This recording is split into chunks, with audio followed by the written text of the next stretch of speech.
Derrick White creeps down the left side, finds Rob Williams in the corner, kick out Tatum against Bane. Tatum, one dribble, throws out towards Grant Williams, corner, Horford, three, got it. And that's how you get it back. Get it right back. You break it, you fix it. Woo. That kind of felt like the dagger right there from Al Horford. Now the Grizzlies, to their credit, still scratched and clawed and extended this game just a little bit. Celtics get the win 119-109. Celtics postgame live, Tom Giles, Scal, Eddie House, and 8 guys in double figure, Scal. This was just a complete team win and a good one at that. Ball movement, which Eddie touched on at halftime, three-point shooting. If you're going to beat the Celtics, you better go toe-to-toe with them from the three-point line. But today, too much ball movement. In spots, great defense, and man, do the Celtics have elite shooting? It doesn't matter if guys are out. They got guys that can just flat out knock them down.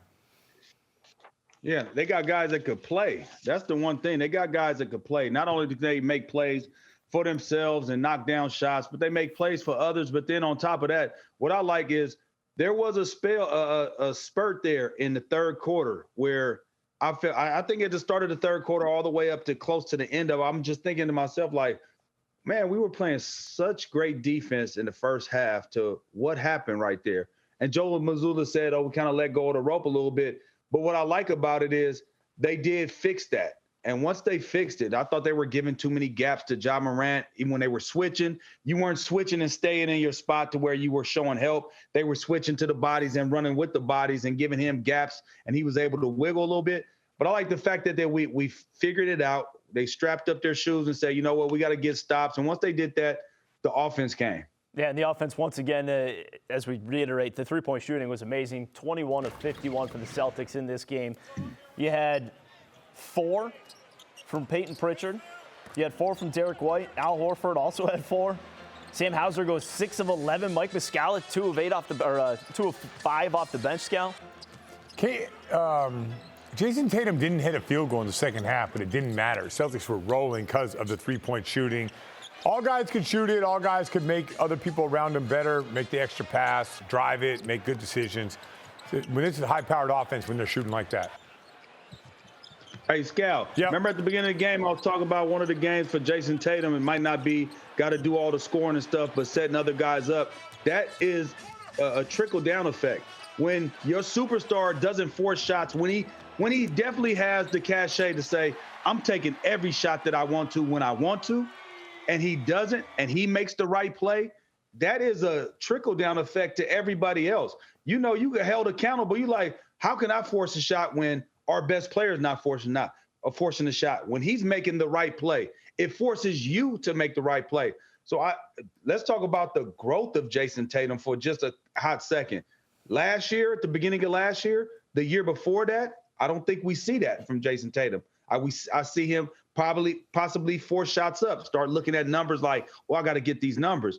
He's understanding that making the right play necessarily doesn't show up in the stat sheet, but the one thing that does show up in the stat sheet when you do make the right plays is W's. And I think he understands that. The team understands that. And, I mean, great job by them tonight by moving the basketball, but I really believe it all started with him and his unselfishness today. Yeah. And again, that's what leads to 8 different guys scoring in double figures, and you're able to come off the bench with guys who normally wouldn't be called upon, stepping up.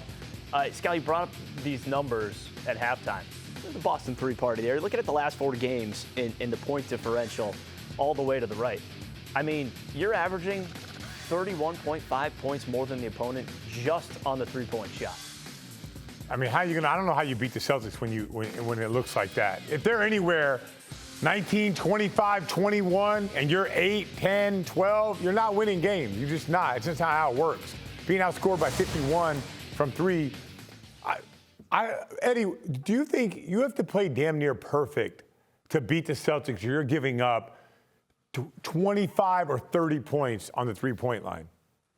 Yeah, no, that's for sure. You can't turn the ball, but you got to be able to shoot the 3. If you can't shoot the 3 and you giving up 3s on the other end, it's lights out. I mean, and really, if you think about it, like the Celtics would have had 8 turnovers in the first half. I think they only had 3 in the second half. Mm-hmm. So when you look at that tells me taking care of the basketball, playing good defense, getting the shots you want, not allowing the other team to play off of your mistakes. And if they're knocking down shots the way that they did tonight with everybody chipping in, that's a tough team to beat. I don't care who it is. I mean, I'm telling you, I don't care if it is the Golden State Warriors. That's the one team that I'm really that kind of like strikes fear in me a little bit, where that team can be a team that can battle you with the threes. But I don't think collectively as a team, they have the team that can do that. And what we're showing right now is you have depth. And I mean, Muscala coming in, I didn't know much about this cat, right, when he got in, but I mean, he a baller, man. Big time pickup, big time shout out to Brad Stevens for finding him and for finding him for the low. Yeah, 10 points, 5 rebounds as well for Mike Muscala. And as we're looking at the box score here, I mean, another guy who had a huge game, which he did on Friday night, was Derrick White. He had 33 points, 10 assists on Friday night, follows that up tonight, plays 40 minutes, 23 points, 10 assists from Derrick White. And he's not just doing it from the perimeter, he's making plays as well within the offense. Yeah, and everything he does is quick. He's getting in and he's getting out, right? He's attacking and moving, attacking and scoring, attacking and moving the ball, relocate, catch and shoot, catch and drive, catch and move the ball. Very much like me on this postgame show, like quick, I'm in, I'm out. Hey, that's probably the only place you've been quick at, because you damn sure ain't in and out on the court. But anyway, look at real spill. Wait a minute, I can take that ball out of bounds quickly. I'll get that thing up the floor quick. Take it right out of the net. You will do that. Hey, that's what you will do. That's what you will do. Hey, but look, no, Derrick White is just a hooper, man, like a full-fledged hooper, man. When you think about it, he makes plays from everywhere. He has floater game. He has finish game. He has assist game. He plays great defense. He's an overall all-around basketball player that a lot of times we don't see hoopers like this. You usually get pigeonholed or you're slotted into being a certain type of way. He does it all. Yeah, and that's going back to the Brad Stevens. I think a year ago they made a trade for Derrick White. And I'm like, yeah, I like Derrick White. He's all right, you know. Then you get him here in the Celtics, you're like, whoa, no, Derrick White is exactly what we need. So we'll be saying this a year from now. A year from now, they got Mike Muscala. And I was like, you know, I know he could shoot it. He seems to be a better basketball player than I even imagined. Because I ain't sitting there watching Oklahoma City with a microscope, you know.